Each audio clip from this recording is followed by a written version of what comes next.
اپنی پہلی بیوی اور بچوں کو بھی ان کے ہمراہ دوبارہ سے رکھ لیا کہ وہ بھی اکیلے نہ رہیں اور دو گھروں کا کرایہ بھی نہ دینا پڑے۔ میرے والدین کے گھر میں ماجد میرا ہر طرح سے خیال رکھتے تھے اور میرے والدین کے ساتھ بھی عزت سے پیش آتے، لیکن گھر کا خرچہ نہ دیتے۔ ہمارا تمام خرچہ میرے والد ہی اٹھاتے۔ اس پر بھی ابو چپ ہو رہے کہ ان کی کمائی کھانے والا دوسرا کون تھا؟ میں ہی تو ان کا سب کچھ تھی، پہلے یا بعد میں ان کے سب اثاثے میرے ہی تو تھے۔ زندگی آرام و سکون سے گزر رہی تھی۔ ماجد روزانہ ابو کی گاڑی پر مجھ کو سیر کے لیے لے جاتے۔ اپنی گاڑی انہوں نے دوسرے گھر اور بچوں کے لیے رکھی ہوئی تھی۔ ہمیں جہاں کہیں جانا ہوتا میں ابو سے کہتی، وہ مجھے اپنی گاڑی دے دیتے۔ وہ بہت ٹھنڈے دل و دماغ کے انسان تھے، چاہتے تھے کہ بیٹی اور داماد میں جھگڑا نہ ہو، لوگ نہ سنیں اور کہیں ہم پر نہ ہنسیں۔ بے شک روپیہ پیسہ خرچ ہو لیکن عزت خراب نہ ہو۔ میکے میں میرا 1.5 سال عافیت سے گزر گیا۔ ایک دن اچانک 5 مرد ہمارے دروازے پر آئے۔ والد صاحب نے دروازہ کھول کر سوال کیا، آپ کون لوگ ہیں اور کس سے ملنے آئے ہیں؟ وہ کہنے لگے، آپ ہی سے ملنے آئے ہیں، ہم ماجد کے دوست ہیں اور اس کے بارے میں بات کرنے آئے ہیں۔ والد صاحب گھبرا گئے، بولے وہ گھر پر نہیں ہے۔ آنے والے لوگ کہنے لگے، ٹھیک ہے وہ گھر نہیں ہے لیکن رہتا تو یہیں ہے، اس نے آپ کی طرف بھیجا ہے، آپ ہماری بات سن لیں۔ ابو گھبرائے ہوئے تھے کہ ماجد کے اتنے دوست کیوں آ گئے، میرے داماد کو تو کچھ نہیں ہو گیا۔ خیر انہوں نے کچھ سوچ کر ان لوگوں سے کہا، ذرا ٹھہریے، میں ماجد کو فون ملا کر آپ کی بات کرواتا ہوں۔ والد صاحب جیب سے فون نکالنے لگے تو یہ غنڈے ان کو دھکا دے کر گھر کے اندر داخل ہو گئے۔ یہ رات 8 بجے کا وقت تھا۔ وہ رقم کا مطالبہ کرنے لگے۔ آپ کے داماد پر ہمارا 40 لاکھ کا قرض ہے، وہ آپ کے پاس رہتا ہے، آپ اس کے سربراہ ہیں، تو اس کے قرض کی ادائیگی بھی آپ کے ذمے ہے۔ یا تو اس رشتے سے انکار کر دیں کہ وہ آپ کا داماد نہیں ہے اور اس گھر میں نہیں رہتا، یا پھر اس کا قرضہ چکا دیں۔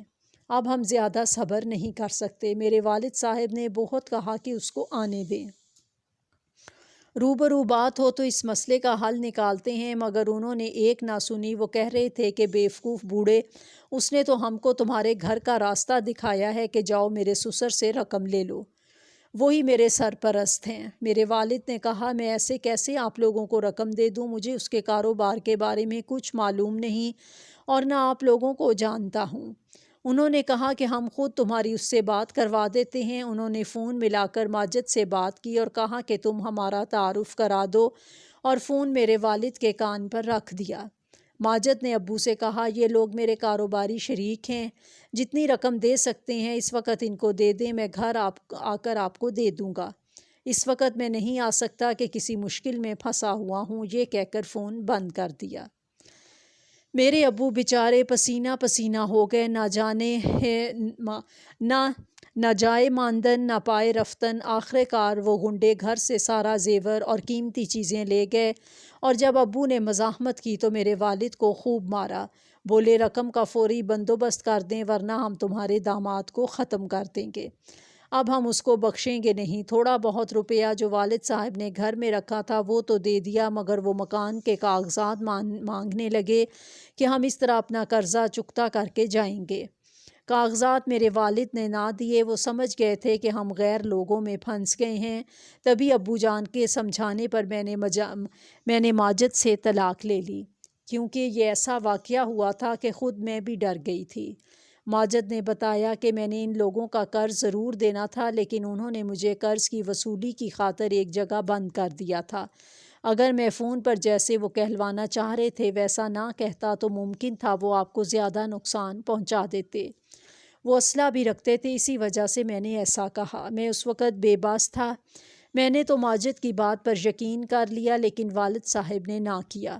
کہا کہ جو شخص برا وقت پڑنے پر غنڈے ہمارے گھر بھیج سکتا ہے وہ کل کوئی اس سے زیادہ بیہودہ حرکت بھی کر سکتا ہے۔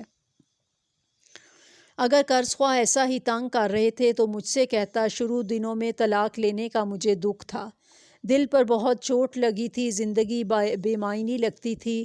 طلاق لینے کے باوجود میرے دل میں اس کی محبت تھی۔ سوچتی تھی ایسا شخص مجھے نہیں مل سکتا جو ہر وقت میری تعریفیں کرتا رہتا تھا۔ وقت کے ساتھ ساتھ خدا نے مجھے صبر دے دیا، آہستہ آہستہ میرے دل کو سکون ملا۔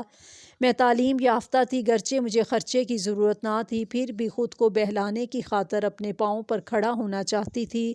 میں نے ایک اسکول میں ملازمت کر لی، وہاں اپنے ہم عمر ٹیچروں اور لڑکیوں کے ساتھ میرا دل لگ گیا۔ سوچا بھی نہ تھا کہ دوبارہ شادی کروں گی۔ ایک شخص کا تجربہ بہت تھا، لیکن میری قسمت میں کچھ اور ہی لکھا تھا۔ 2 سال بعد میرا رشتہ طے ہو گیا۔ جب میں 16-17 کی ایک دوشیزہ تھی تو مجھے اندھی محبت نے ایک شادی شدہ مرد سے باندھ دیا، جس کے پیچھے میں نے اپنے خاندان کی عزت برباد کر لی۔ آج سوچتی ہوں تو زندگی کے رنگ نظر آتے ہیں۔ میری دوسری شادی ایک غیر شادی شدہ لڑکے سے ہو گئی جس کا نام ارسلان تھا۔ رشتہ میرے والد صاحب نے ڈھونڈا اور کروایا تھا۔ ارسلان ان کے مرحوم دوست کا بیٹا تھا۔ وہ والد کے پاس کاروبار کے بارے میں مشورہ لینے آیا تو باتوں باتوں میں والد نے پوچھ لیا، بیٹا تم نے ابھی تک شادی کیوں نہیں کی؟ تم تو اچھا کما رہے ہو اور اپنے مرحوم باپ کا کاروبار بھی خوب سنبھال لیا ہے۔ انکل میری والدہ بیمار ہیں، والد حیات ہوتے تو میری شادی کرواتے، اب کون کروائے گا بھلا؟ اس پر ابو نے اسے میرے بارے میں بتایا اور پوچھا کہ اگر تم راضی ہو تو میں اپنی لڑکی کا نکاح تم سے کرنے پر تیار ہوں۔ تمہارا باپ میرے بچپن کا دوست تھا، تمہاری ساری فیملی میری دیکھی بھالی ہے۔ کچھ دیر سوچنے کے بعد ارسلان نے ہاں کہہ دی، شاید اسے اپنی بیمار ماں کے لیے بھی گھر میں ایک سہارے کی ضرورت تھی۔ چند دن بعد وہ اپنی والدہ کو لے آیا۔ ان کی والدہ میری والدہ کے پاس کئی بار آ چکی تھیں۔ خواتین کی بھی رضامندی ہو گئی تو میری شادی ارسلان سے کر دی گئی۔ اس بار میں نے اپنے والد صاحب کی خوشی کو مد نظر رکھتے ہوئے ان کا کہنا مان لیا اور میرے والد کی پسند میرے لیے مبارک ثابت ہوئی۔ ارسلان ان کی قدر کرتے اور میری بھی۔ وہ بہت اچھے انسان ثابت ہوئے۔ اب مجھے دوسری شادی کر کے کوئی پچھتاوا نہ تھا، سوائے اس کے کہ اگر میں ماجد کے ساتھ گھر سے بھاگ کر شادی نہ کرتی تو یہ میری پہلی شادی ہوتی۔ ارسلان کے گھر میں پہلی بار ماں بنی۔ میری گلشن میں وہ خوبصورت پھول کھلے جن کی مہک نے گھر کو معطر بنا دیا۔ پہلی غلطی کے بارے میں اب سوچنا تک نہ چاہتی تھی۔ ماجد کے ساتھ محبت دراصل میرے لیے یادوں کا ناسور تھی، وہ محبت نہیں، میرے دماغ کا فطور تھا۔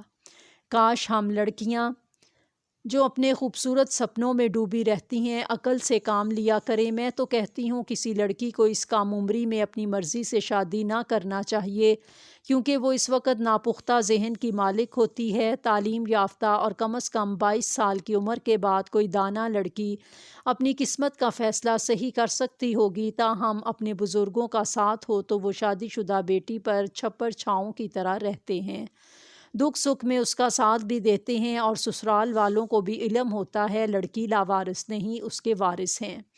ہم سے اگر زیادتی ہوگی تو وہ پوچھ گچھ کرنے آئیں گے۔ یوں بھی عورت کی راہ کانٹوں سے بھری ہوتی ہے اور لڑکیاں اس چکر میں برباد ہو جاتی ہیں۔ میں خوش قسمت تھی کہ ٹھوکر کھا کر والدین کی طرف مڑی تو انہوں نے گلے سے لگا لیا، مگر میری اسکول کی ساتھی استانی جس سے میری دوستی ہو گئی تھی، اس کا نصیب میرے جیسا نہ تھا۔ اس کے محبوب نے شادی کا وعدہ کر کے اسے بیچ منجھدار میں چھوڑ دیا۔ وہ مصیبت کا وقت تو کسی طرح سے مل گیا، اس کے بعد اس کی پھر شادی نہ ہو سکی، اور وہ بھی دوسری زخم خوردہ لڑکیوں کی طرح راہ عشق کی کٹھن مسافت میں کام آ گئی۔ اس راہ عشق میں کوئی فنا ہو جاتا ہے اور کوئی ٹھوکر کھا کر سنبھل جاتا ہے۔ جب والدین نے اسے قبول نہ کیا تو ایک نیک طبیعت لیڈی ڈاکٹر نے اسے پناہ دی اور پھر اسے اپنی سہیلی کے سپرد کر دیا جو اسکول کی پرنسپل تھی۔ ندا FA پاس تھی۔ خاتون پرنسپل نے نہ صرف اسے بیٹی بنا کر اپنے گھر میں رکھ لیا بلکہ اپنے اسکول میں ٹیچر لگایا۔ اس طرح وہ اپنے پاؤں پر کھڑی ہو گئی اور تعلیم بھی جاری رکھی۔ اس کے کئی رشتے آئے۔ پرنسپل نے ندا کو سمجھایا کہ تم گھر بسا لو، میں تمہاری شادی کروا دیتی ہوں اور ایک ماں کی طرح تم کو رخصت کر دوں گی، مگر ندا راضی نہ ہوئی۔ ایک بار شادی کے خواب میں کھو کر اپنی پاکیزگی گنوا چکی تھی، پس یہ خیال ہی اس کے لیے سوہانے روح تھا کہ شادی کرے گی تو بربادی ہوگی۔ وہ جس گھر میں رہتی تھی وہاں اسے عزت اور دولت اور محبت مل گئی تھی، تحفظ بھی ملا تھا، تو شادی اس کے لیے ایک بے مقصد چیز ہو کر رہ گئی۔ میں نے کئی بار اس کو سمجھایا کہ ندا ماضی تو گزر چکا، اسے بھلا کر اپنا گھر بساؤ، کیوں کر عمر بھر ایسے ہی زندگی بتا پاؤ گی؟ اس کا جواب ہوتا کہ میں ایسے ہی ٹھیک ہوں، کبھی ضرورت محسوس کی تو سوچوں گی، مگر ابھی میرا دل اس امر پر آمادہ ہی نہیں ہوتا۔ لگتا ہے کہ میرا دل، میری خواہشات مر چکی ہیں۔ میں تو بچوں میں مصروف ہو گئی، شادی کے بعد اسکول کی جاب بھی چھوڑ دی۔ شروع میں ندا سے ملاقات رہی، بعد میں ملاقات بھی نہ ہو پاتی تھی۔ ایک دن وہ اچانک مل گئی۔ میں نے پوچھا کیا شادی کی ہے یا ابھی تک اپنی ضد پر قائم ہو؟ بولی پہلے دل آمادہ نہ ہوتا تھا، جب دل کو آمادہ کیا، تنہائی مٹانے کے لیے شادی کی ضرورت محسوس ہوئی تو عمر بہت آگے سرک چکی تھی۔ اب رشتے تو نہ آتے تھے۔ پرنسپل امی نے خود بھی کوششیں کیں لیکن بات نہ بنی۔ پرنسپل امی بوڑھی ہیں، ان کو میری ضرورت ہے، ان کو چھوڑ کر کیسے چلی جاتی؟ ان کی خدمت میں وقت کٹتا رہا اور اب 45 سال کی ہو گئی ہوں۔ پرنسپل امی بھی فوت ہو گئی ہیں، ان کے بیٹے اور بہو کے ساتھ رہتی ہوں۔ وہ مجھ کو اسی طرح عزت اور محبت سے رکھے ہوئے ہیں جیسے ان کی امی رکھتی تھیں۔ ان کا اسکول بھی میں سنبھالتی، ان کی جگہ پرنسپل ہوں۔ آئینہ دیکھتی ہوں تو آئینہ بھی کہتا ہے کہ 2-4 سال میں اور بوڑھی ہو جاؤ گی، تو اس عمر میں شادی کی کیا ضرورت ہے؟ ندا کا جواب سن کر میں لاجواب ہو گئی۔